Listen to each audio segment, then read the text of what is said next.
केजरीवाल पूरे आत्मविश्वास के साथ दिल्ली की गद्दी में विराजमान हुए, लेकिन 49 दिन में ही उनके अति आत्मविश्वास ने लोगों का विश्वास तोड़ा भी। मोदी के पास केंद्र का कोई अनुभव भी नहीं है, तो क्या मोदी भी केजरीवाल के ही रास्ते पर चल रहे हैं?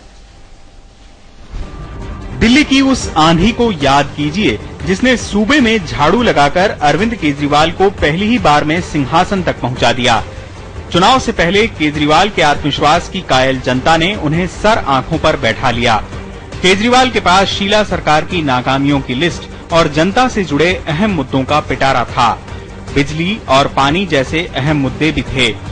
जनता से वादा किया तो जनता ने वहां बैठा भी दिया जहां से वादा पूरा किया जा सकता था, लेकिन यहीं पर केजरीवाल का आत्मविश्वास डगमगा गया। जनता से किए वादों को पूरा करने में अरविंद कहीं भी आत्मविश्वासी नजर नहीं आए। उनके पास ना तो पहले से सरकार चलाने का अनुभव था और ना ही कोई सियासी सीख। लेकिन मोदी का आत्मविश्वास कहीं केजरीवाल की कहानी तो नहीं दोहराएगा। मोदी के पास गुजरात का अनुभव है, लेकिन देश में क्या गुजरात के विकास का रंग चढ़ेगा? क्या मोदी करोड़ों युवाओं को नौकरी दे पाएंगे? क्या वो भ्रष्टाचार की नदी को रोक पाएंगे या फिर महंगाई से परेशान जनता को राहत देने में कामयाब हो पाएंगे?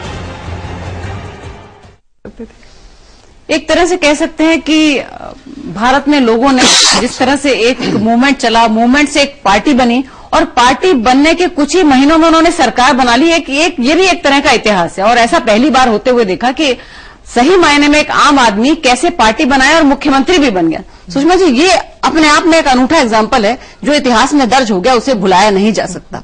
लेकिन क्या ठीक रहेगा कि इस एग्जाम्पल से नरेंद्र मोदी की तुलना की जाए? नहीं, बिल्कुल नहीं। ये तो बिल्कुल दो अलग अलग पहलू हैं, दो अलग अलग इंडिविजुअल्स हैं और इनकी जो एक्सपीरियंस और बिल्कुल अलग है। अब देखिए, नरेंद्र मोदी अब गुजरात में आए, जब वो मुख्यमंत्री बने, हमें ये याद रखना चाहिए, सब इसकी सराहना करते हैं कि उन्होंने गुजरात में ये किया, वो किया, गुजरात मॉडल किया। अब मैं आपको याद कराना चाहती हूँ कि इससे अब आप 30 साल पहले की सोच लीजिए, जब माधव सिंह सोलंकी वहां मुख्यमंत्री थे, उस वक्त ये गुजरात एक औद्योगिक स्टेट बना था। उस वक्त ऑयल और गैस की सारी इंस्टॉलेशंस वहां गई।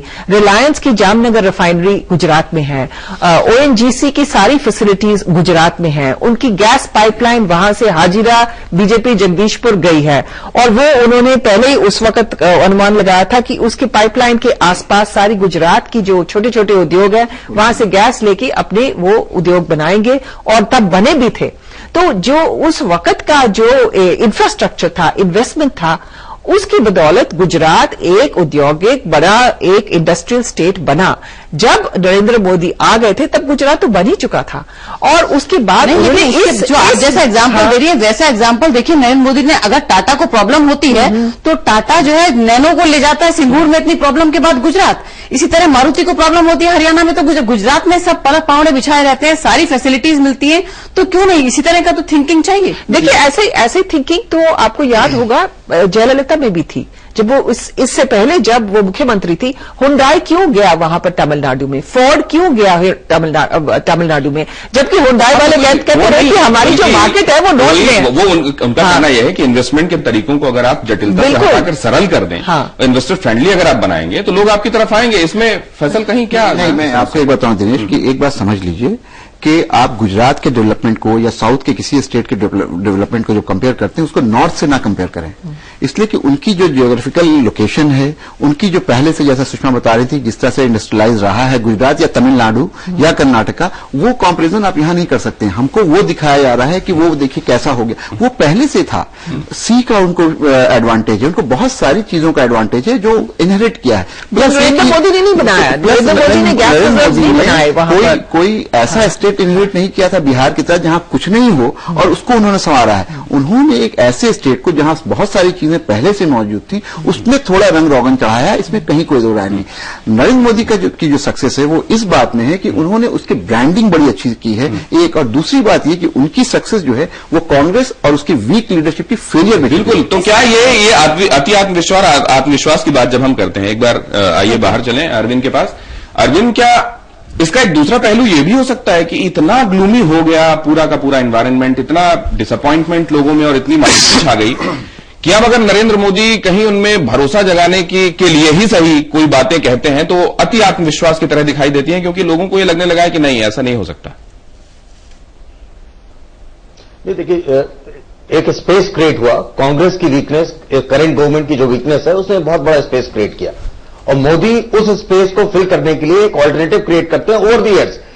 ये पिछले 6 महीने में नहीं क्रिएट हो गया, over the years governance, leadership, development का एक उन्होंने ब्रांड क्रिएट किया। और जब आप केजरीवाल से कंपेयर करते हैं, मुझे लगता है बिल्कुल भी कंपैरिजन नहीं, क्योंकि Kejriwal is about you turns.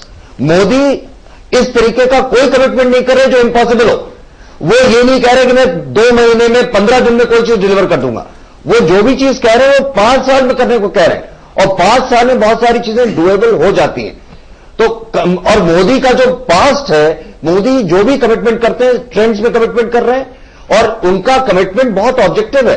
वो बिना सोचे आमतौर पर काम नहीं करते जो डुएबल नहीं होता। ये उनका पास्ट ट्रैक रिकॉर्ड है, और पास्ट ट्रैक रिकॉर्ड एक स्ट्रांग लीडर का है, एक डेवलपमेंट का है, गवर्नेंस का है। और मुझे लगता है कि जो बात कही जा रही है कि कांग्रेस की वीकनेस ने उनको एक बहुत बड़ा ब्रांड बना दिया है, तो सबसे बड़ा जो अलाई है नरेंद्र मोदी का, वो मुझे लगता है कांग्रेस की गवर्नमेंट है। अरविंद, यहाँ एक सवाल जरूर पूछा जाना चाहिए कि आप कह रहे हैं कि ठीक है, वही हम कह रहे हैं कि उसी वजह से एक लकीर अगर पहले से खींची हुई है और वो छोटी है तो उसके आगे बड़ी लकीर खींचना आसान होता है।